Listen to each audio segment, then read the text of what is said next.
But there is much discussion today on whether China English is as acceptable as British and American English.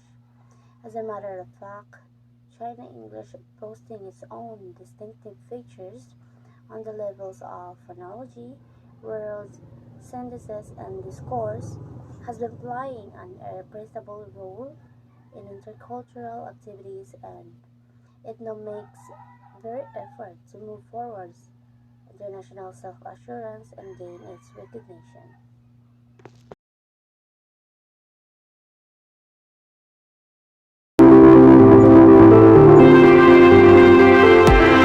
English globalization is irreversible, which means it has an increasingly large amount of English-speaking population.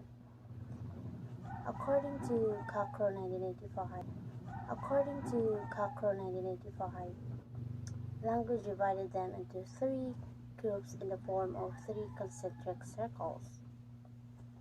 The inner circle, where people speak English as native language, the other circle, where people speak it as second language, and the expanding circle, where people speak it as a foreign language.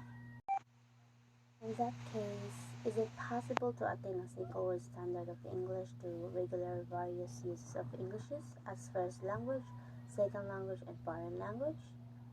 Well, linguistically speaking, one major consequence of globalization of English is the existence of several varieties of English, which have international mutual intelligibility and natural cultural specificity, since different nations with different historical backgrounds and geographic locations. At the beginning, China English used British or American English as its standard, which is now generally regarded as just two English varieties. Many countries have announced the independence of their Englishes and treat them as the equal varieties as British and American English. That's according to Lee and Young 2001. So therefore, it's time for China English to shift away from an exonormative model to a model based on China English. It is crucial to apply English to the present condition.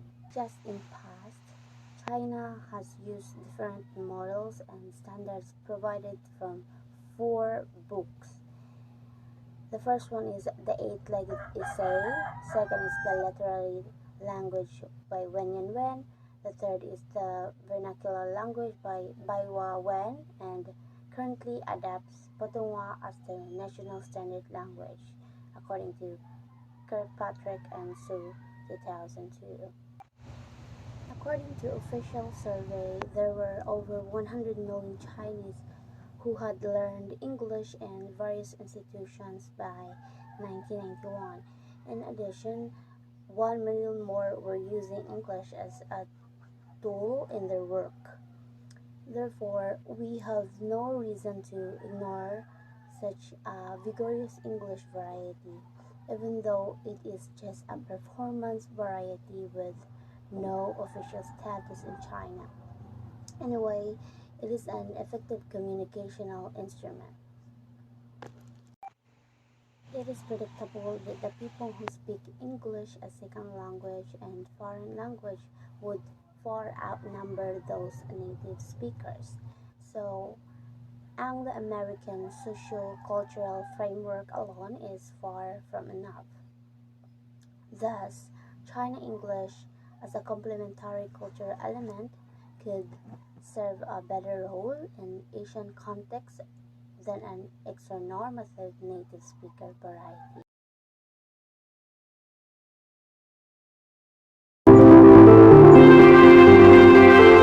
An RP or received pronunciation which came into acceptance in the late 19th century but which is never generally received and just used by perhaps only 3 to 5% of the population of England.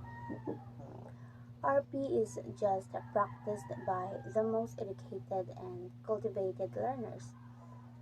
According to Bo and Cable 2001, it is a class rather than a regional dialect.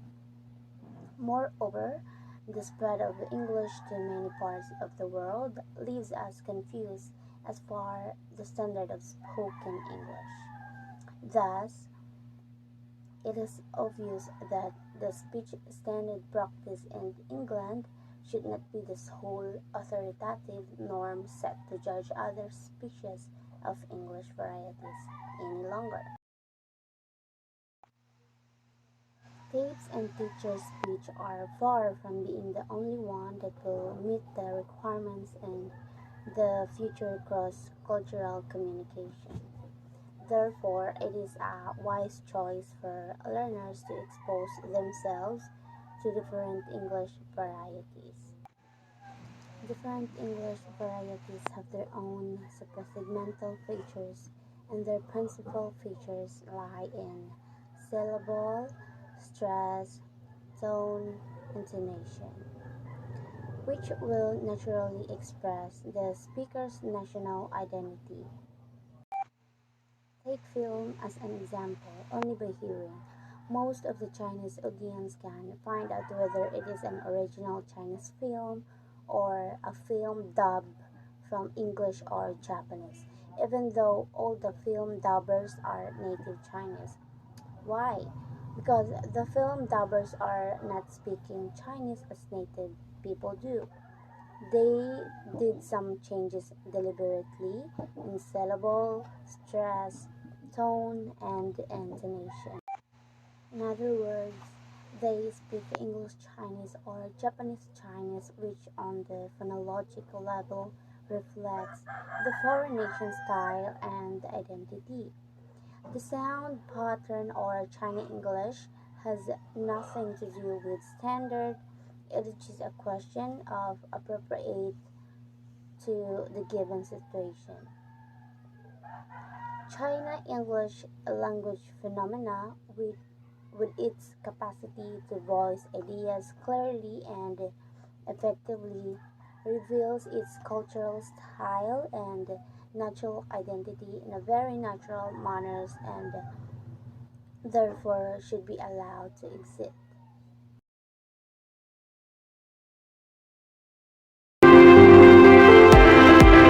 Languages can hardly survive in isolation but instead should always be in close contact with one another, owing to various factors such as colonization, migration, trade, scientific or art exchanges.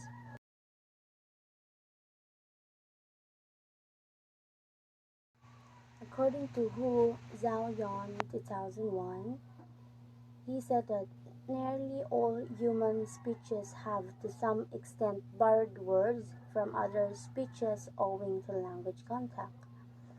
On the way to becoming a global lingua franca, English has borrowed a large amount of words from Chinese, and some of them have become part and parcel of the English language. Early in the Qing dynasty, some transliterations such as China, Chinese, Sino, and Silk were borrowed into English. Till now, there are 65 words derived from silk, such as silky, silkiness, silk, silken, and etc. The high level of silk culture of ancient China.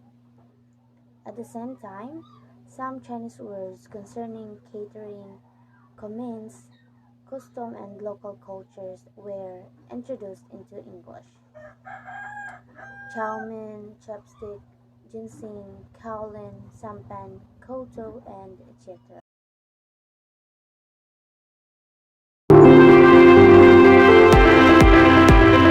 Languages have different sentence structures that can achieve the same aesthetic result since beauty is not a quality but an effect and different languages have its own way to pursue beauty.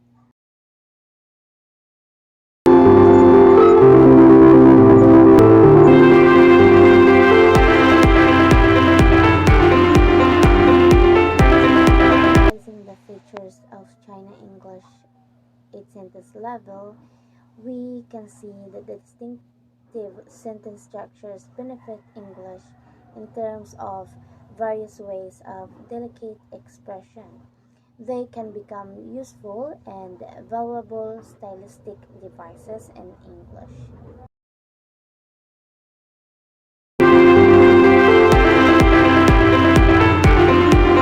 This core style of a language is largely determined by the word outlook, philosophical view, value system, and thinking patterns which vary from nation to nation. As a cultural envoy, China English, with its characteristics at the text and discourse level, plays an irreplaceable role in spreading and promoting Chinese culture to the world. There are distinctive differences in the Chinese culture and Western ways of viewing, thinking, and expressing. Usually, by describing sceneries, they gradually show their feelings and unveil the themes. For example, with the resonant song, the curtain of night dropped, the dark disappeared, the sun rose, the earth came around, and the revolution was crowned with victory.